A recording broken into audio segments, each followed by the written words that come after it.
రామ చక్కని సీతకి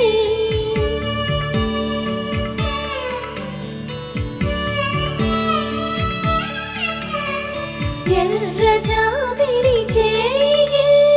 రాముడేడని అడుగుతుంటే చూడలేదని పెదవి చెప్పలేమని కనులు చెప్పే నల్ల పూసై